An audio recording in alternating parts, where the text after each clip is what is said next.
നമുക്കെല്ലാം അറിയുന്ന ഒരു യാഥാർത്ഥ്യമുണ്ട്. ജനാധിപത്യത്തിൽ ഒരു രാഷ്ട്രത്തിൻ്റെ നിലനിൽപ്പ് കേവലം ഭരണപക്ഷത്തിൻ്റെ കരുത്തിലല്ല, മറിച്ച് ഭരണകൂടത്തിൻ്റെ വീഴ്ചകൾ ചൂണ്ടിക്കാട്ടാൻ ശേഷിയുള്ള ശക്തമായൊരു പ്രതിപക്ഷത്തിൻ്റെ കാവലിലാണ്. എന്നാൽ ആ പ്രതിപക്ഷം തന്നെ വഴിതെറ്റി ഉഴലുകയാണെങ്കിലോ, സ്വന്തം പ്രാദേശിക താൽപ്പര്യങ്ങളും ആഭ്യന്തര അധികാര മത്സരങ്ങളും കാരണം സഖ്യം ശിഥിലമാകുകയാണെങ്കിലോ, അവിടെയാണ് ജനാധിപത്യത്തിൻ്റെ തുലാസ് തെറ്റുന്നത്. അവിടെയാണ് ഭരണപക്ഷത്തിന് യാതൊരു അധ്വാനവുമില്ലാതെ വിജയങ്ങൾ വാക്കോവറായി ലഭിക്കുന്നത്. 2024 ലോക്സഭാ തെരഞ്ഞെടുപ്പിന് മുന്നോടിയായി വലിയ പ്രതീക്ഷകളോടെ രൂപം കൊണ്ട INDIA എന്ന മഹാസഖ്യം ഇന്ന് എവിടെ എത്തി നിൽക്കുന്നു? ചെക്ക് പോസ്റ്റ് പരിശോധിക്കുന്നു.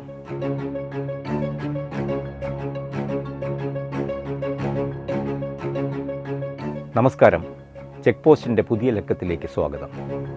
അമേരിക്കൻ ജനാധിപത്യത്തിൻ്റെ ശില്പികളിലൊരാളായ തോമസ് ജെഫേഴ്സിൻ്റെ പ്രശസ്തമായ ഒരു നിരീക്ഷണമുണ്ട്. ഭരണകൂടം ജനങ്ങളെ ഭയപ്പെടുമ്പോൾ അവിടെ സ്വാതന്ത്ര്യവും, ജനങ്ങൾ ഭരണകൂടത്തെ ഭയപ്പെടുമ്പോൾ അവിടെ ഏകാധിപത്യവും ഉണ്ടാകുന്നു. ജനങ്ങളുടെ ചോദ്യങ്ങൾക്ക് മുമ്പിൽ ഭരണകൂടം എപ്പോഴും മറുപടി പറയാൻ ബാധ്യസ്ഥരായിരിക്കണം. ആ ഉത്തരവാദിത്തം ഭരണപക്ഷത്തെ ഓർമ്മിപ്പിക്കേണ്ട ചുമതലയാണ് ഇവിടെ പ്രതിപക്ഷത്തിനുള്ളത്. കേന്ദ്രത്തിലെ NDA സർക്കാരിനെ താഴെ ഇറക്കുക എന്ന ലക്ഷ്യത്തോടെ 26 കക്ഷികൾ ചേർന്ന് രൂപം നൽകിയതാണ് INDIA എന്ന India national development inclusive alliance. 2023 അവർ ഒരുമിച്ചു, 2024 അവർ ഒരുമിച്ച് പോരാടി, 2026 അവർ പരസ്പരം തോൽപ്പിച്ചു.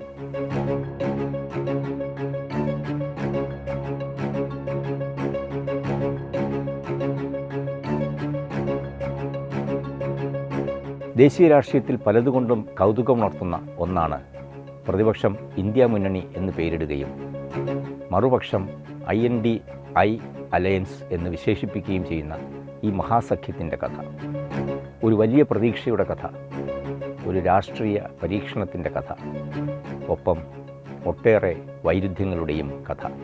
जो पुरानी सोच वाले लोग रहते हैं वो उस सोच से सहमत नहीं है, लेकिन वो कहते हैं कि देखो भाई, जब कुछ शुभ होता है, कुछ मंगल होता है, घर में भी कोई अच्छा होता है, बच्चे भी कोई अच्छे कपड़े पहनता है, जरा साफ सुथरा होता है, तो काला टीला टीका लगा देते हैं. आज देश का जो मंगल हो रहा है चारों तरफ, देश की जो चारों तरफ वाहवाही हो रही है, देश का जो जय जयकार हो रहा है, तो मैं आपका धन्यवाद करता हूँ कि काले टीके के रूप में काले कपड़े में निकल के सदन में आकर के आपने इस मंगल को भी सुरक्षित करने का काम किया है. इसके लिए भी मैं आपका धन्यवाद करता हूँ. തുടക്കത്തിൽ അതൊരു മഹാസിംഫണിയായിരുന്നു, ബഹുസ്വരതയുടെ സ്വരലയം.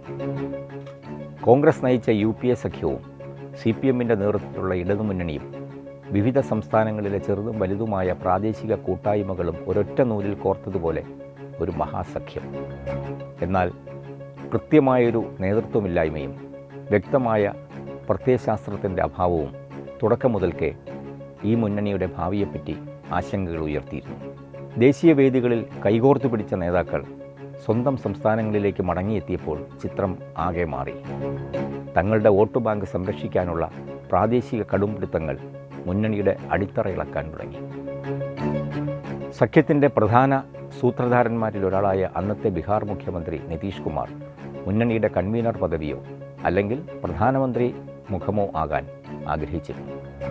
എന്നാൽ കോൺഗ്രസിൻ്റെ ഭാഗത്തു നിന്നുണ്ടായ വൈമുഖ്യം അദ്ദേഹത്തെ പ്രകോപിപ്പിച്ചു. ഒടുവിൽ അദ്ദേഹം പായമടക്കി NDA പാളയത്തിലേക്ക് തന്നെ മടങ്ങി. സൂത്രധാരൻ തന്നെ ആദ്യം പിൻവാങ്ങിയത് സഖ്യത്തിൻ്റെ കെട്ടുറപ്പിനെ തുടക്കത്തിൽ തന്നെ ആശയക്കുഴപ്പത്തിലാക്കി.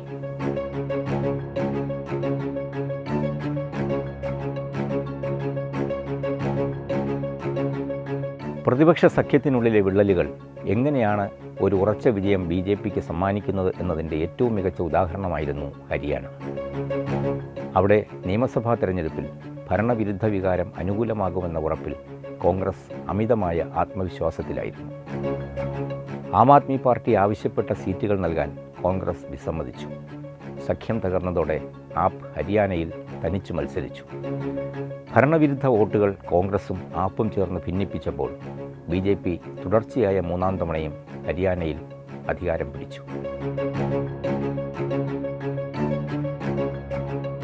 മറ്റൊരു തെളിവാണ് ഡൽഹി തിരഞ്ഞെടുപ്പിൽ രാജ്യം കണ്ടത്. കേന്ദ്രത്തിൽ ഒന്നിച്ചു നിൽക്കുന്ന കോൺഗ്രസും ആപ്പും ഡൽഹിയിൽ പരസ്പരം ചെവിവാരി എറിഞ്ഞപ്പോൾ പ്രതിപക്ഷത്തിൻ്റെ കാപട്യം വോട്ടർമാർ കൃത്യമായി തിരിച്ചറിഞ്ഞു. ഭരണവിരുദ്ധ വോട്ടുകൾ ഇരുവരും ചേർന്ന് ഭിന്നിപ്പിച്ചതോടെ ശക്തമായ ഒരു ബദലില്ലാതെ ഡൽഹിയിലെ അധികാരം BJPയുടെ കൈകളിലെത്തി.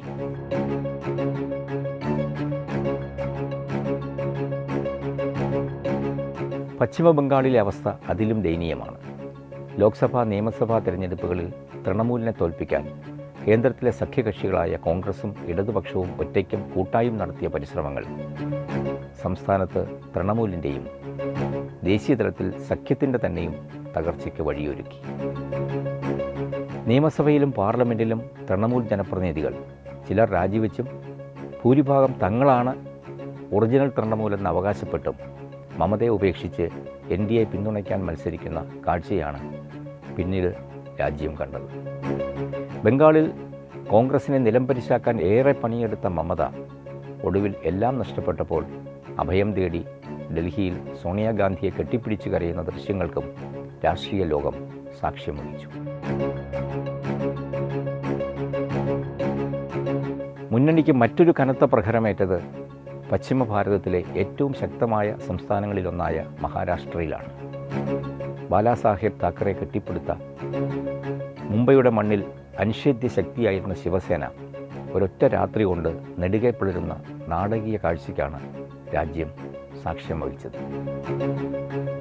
കോൺഗ്രസുമായും ശരത് പവാറിൻ്റെ NCPയുമായും ചേർന്ന് മഹാവികാസ് അഘാഡി സഖ്യമുണ്ടാക്കിയപ്പോൾ തന്നെ അവിടെ തകർച്ചയുടെ വിത്തുകൾ പാകപ്പെട്ടിരുന്നു. മുഖ്യമന്ത്രി കസേരയിലിരുന്ന ഉദ്ധവ് താക്കറെയെ അമ്പരപ്പിച്ചുകൊണ്ട് സ്വന്തം വിശ്വസ്തനായ ഏക്നാഥ് ഷിൻഡെയുടെ നേതൃത്വത്തിൽ ഭൂരിഭാഗം MLAമാരും MPമാരും വിമതരായി മാറിയത് ഇന്ത്യൻ രാഷ്ട്രീയ ചരിത്രത്തിലെ തന്നെ ഏറ്റവും വലിയ അട്ടിമറിയായിരുന്നു. സൂററ്റിലെയും ഗുവാഹത്തിയിലെയും റിസോർട്ടുകൾ കടന്ന് മുംബൈയിൽ തിരിച്ചെത്തിയ ഷിൻഡെ വിഭാഗം ഭരണം പിടിച്ചു. യഥാർത്ഥ ശിവസേന തങ്ങളാണെന്നവർ പ്രഖ്യാപിക്കുകയും ചെയ്തു. തിരഞ്ഞെടുപ്പ് കമ്മീഷൻ പാർട്ടിയുടെ പേരും അമ്പും വില്ലും ചിഹ്നവും ഷിൻഡെ പക്ഷത്തിന് അനുവദിച്ചതോടെ ഉദ്ധവ് താക്കറെ സ്വന്തം പാർട്ടിയിൽ തന്നെ ഏതാണ്ടൊരു അഭയാർത്ഥിയായി മാറി.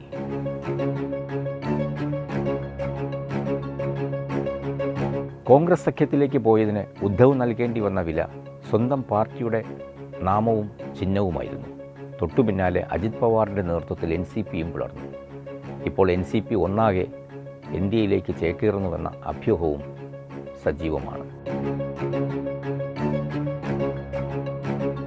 എന്നാൽ ഏറ്റവും വലിയ രാഷ്ട്രീയ ഭൂകമ്പമുണ്ടായത് പ്രതിപക്ഷത്തിൻ്റെ ദക്ഷിണേന്ത്യൻ കോട്ടയായ തമിഴ്നാട്ടിലാണ്. നടൻ വിജയിയുടെ തമിഴക വെട്രി കഴകം TVK നിയമസഭാ തെരഞ്ഞെടുപ്പിൽ 108 സീറ്റുകൾ നേടി ഏറ്റവും വലിയ ഒറ്റക്കക്ഷിയായെങ്കിലും കേവല ഭൂരിപക്ഷത്തിന് തൊട്ടടുത്ത് അവർ പതറി നിന്നു. ഈ നിർണായക ഘട്ടത്തിലാണ് DMKയുടെ സഖ്യകക്ഷികളായ കോൺഗ്രസും മുസ്ലിം ലീഗും ഇടതുപക്ഷവും DMKയെ ഒറ്റ രാത്രി കൊണ്ട് കൈവിട്ടത്. ഭരണം പങ്കിടാൻ അവർ വിജയ്ക്കൊപ്പം പോവുകയും വിജയ് മുഖ്യമന്ത്രിയായി സത്യപ്രതിജ്ഞ ചെയ്യുകയും ചെയ്തു.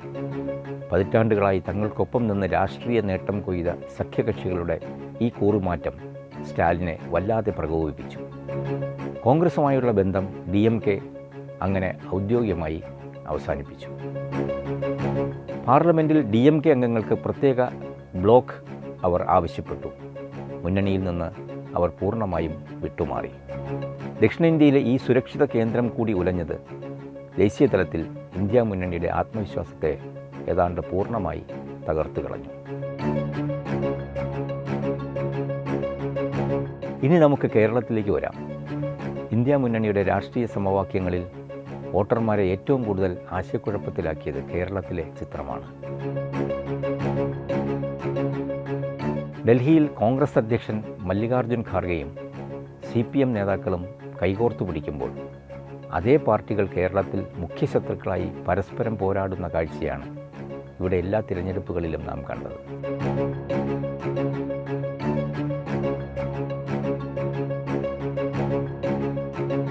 ബംഗാളിൽ തിരഞ്ഞെടുപ്പ് യോഗത്തിൽ മമതാ ബാനർജിക്കെതിരെ ആഞ്ഞടിച്ച രാഹുൽ ഗാന്ധി കേരളത്തിൽ വന്ന് മുഖ്യമന്ത്രി പിണറായി വിജയനെ അഴിമതി കേസിൽ എന്തുകൊണ്ട് കേന്ദ്രം അകത്തിടുന്നില്ലെന്ന് ചോദിക്കുന്നത് രാജ്യം കേട്ടു. വെറുതെയല്ല അയാളെ പപ്പു എന്ന് വിളിക്കുന്നതെന്ന പരിഹാസ മറുപടിയും ഇതിനു പിന്നാലെ ഉണ്ടായി. എന്താണ് കസ്റ്റഡി എടുക്കാത്തത്?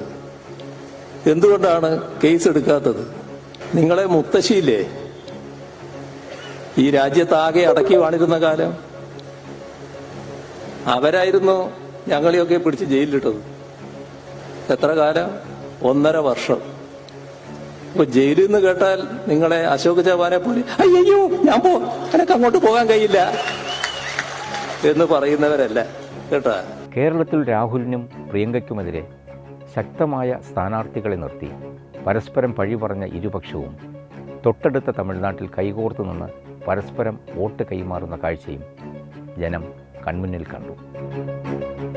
രാഷ്ട്രീയത്തിലെ ഈ അവിശുദ്ധ സമവാക്യത്തെ BJP ജനങ്ങൾക്ക് മുന്നിൽ കൃത്യമായി തുറന്നു കാട്ടുകയും ചെയ്തു.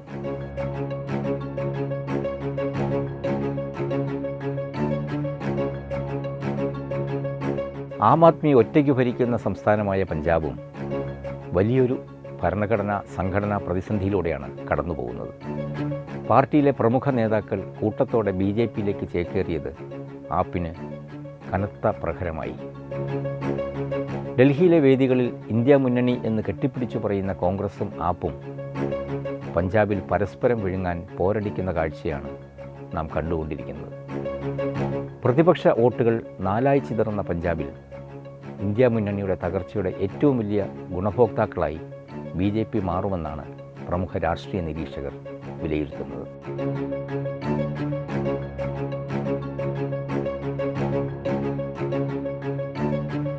ഇന്ത്യൻ അധികാരത്തിൻ്റെ ഹൃദയഭൂമിയായ ഉത്തർപ്രദേശിലേക്ക് നോക്കുക.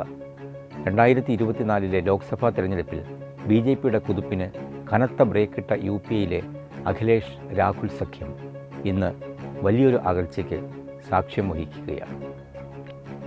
ദേശീയതലത്തിൽ കോൺഗ്രസിൻ്റെ നേതൃത്വത്തെ പൂർണ്ണമായി തള്ളിക്കൊണ്ട് UPയിലെ പ്രതിപക്ഷത്തിൻ്റെ പരമാധികാരി താനാണെന്ന് അഖിലേഷ് യാദവ് ഉറപ്പിച്ച് പ്രഖ്യാപിച്ചു കഴിഞ്ഞു. ഹരിയാന നിയമസഭാ തെരഞ്ഞെടുപ്പിൽ കോൺഗ്രസ് തനിച്ച് മത്സരിച്ച് തോറ്റതോടെയാണ് അഖിലേഷിൻ്റെ ഈ ഭാവമാറ്റം. ലോക്സഭയിൽ അഖിലേഷിൻ്റെ വോട്ട് ബാങ്കിനെ ആശ്രയിച്ച് പ്രതിപക്ഷ നിരയിൽ സീറ്റുകൾ വർദ്ധിപ്പിച്ച കോൺഗ്രസ് ഇന്ന് UPയിലെ സ്വന്തം അണികൾക്ക് മുമ്പിൽ മറുപടി പറയാൻ കഴിയാതെ ഉഴലുകയാണ്. ഒരു വശത്ത് മായാവതിയുടെ BSP പ്രതിപക്ഷ വോട്ടുകൾ ഭിന്നിപ്പിക്കാൻ കാത്തിരിക്കുന്നു.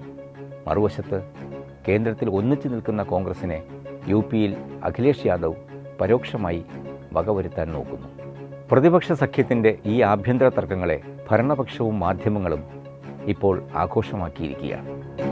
കടുത്ത പരിഹാസത്തോടെ ഒരു BJP വക്താവ് നടത്തിയ പ്രസ്താവന ഇപ്പോൾ സാമൂഹിക മാധ്യമങ്ങളിൽ വൈറലാണ്. നിങ്ങൾക്ക് വേണമെങ്കിൽ I.N.D.I.A എന്ന് എഴുതി ഡോട്ടിട്ട് നടക്കാം. പക്ഷേ നിങ്ങൾക്ക് ഒരിക്കലും ഇന്ത്യ ആകാൻ കഴിയില്ല. പ്രതിപക്ഷം പരസ്പരം തല്ലിപ്പിരിയുമ്പോൾ ഡൽഹിയിലെ അധികാര കേന്ദ്രങ്ങളിൽ ഒരു പുതിയ ചരിത്രം കുറിക്കപ്പെടുകയാണ്. പാർലമെൻറ്റിൻ്റെ ഇരുസഭകളിലും 3/2 ഭൂരിപക്ഷം എന്ന മാന്ത്രിക സംഖ്യയിലേക്ക് NDA സഖ്യം വേഗത്തിൽ നടന്നെടുക്കുന്നു. ലോക്സഭയിൽ 363 സീറ്റുകളും രാജ്യസഭയിൽ 162 സീറ്റുകളുമാണ് ഭരണഘടനാ ഭേദഗതികൾക്ക് ആവശ്യം. ആ സൂപ്പർ മെജോറിറ്റിയിലേക്ക് BJPക്ക് വഴി തുറന്നു കൊടുക്കുന്നത് മറ്റാരുമല്ല, അധികാര തർക്കങ്ങളിൽപ്പെട്ടുഴലുന്ന പ്രതിപക്ഷ കൂട്ടായ്മ തന്നെയാണ്.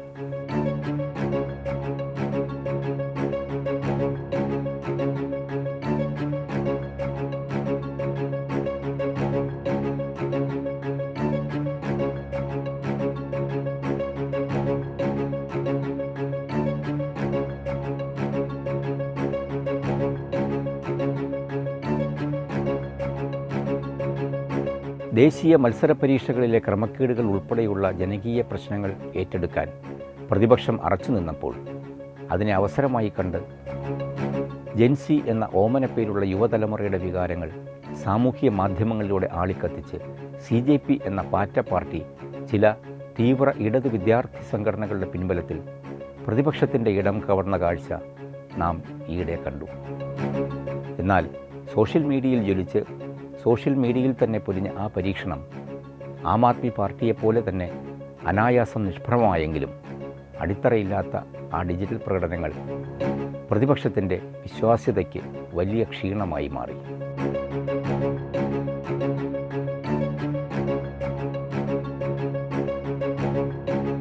കേവലം അധികാര പങ്കാളിത്തത്തിനു വേണ്ടിയുള്ള കൂട്ടായ്മകൾക്കപ്പുറം വ്യക്തമായൊരു പ്രത്യയശാസ്ത്ര അടിത്തറയില്ലെങ്കിൽ ഏതു വലിയ മുന്നണിയും തകർന്നടിയുമെന്ന് പ്രതിപക്ഷ സഖ്യത്തിൻ്റെ ഈ പതനം ഇന്ത്യൻ രാഷ്ട്രീയ ചരിത്രത്തെ ഒരിക്കൽ കൂടി ഓർമ്മിപ്പിക്കുന്നു. പ്രതിപക്ഷത്തിൻ്റെ ആശങ്കാജനകമായ ഈ ശിഥിലീകരണം വരാനിരിക്കുന്ന തിരഞ്ഞെടുപ്പുകളിൽ BJPക്ക് വീണ്ടും ഒരു വാക്ക് ഓവർ സമ്മാനിക്കുമോ എന്ന് കാലം തെളിയിക്കും. മറ്റൊരു നിർണായക രാഷ്ട്രീയ വിശകലനവുമായി ചെക്ക് പോസ്റ്റിൽ വീണ്ടും കാണാം. നന്ദി, നമസ്കാരം.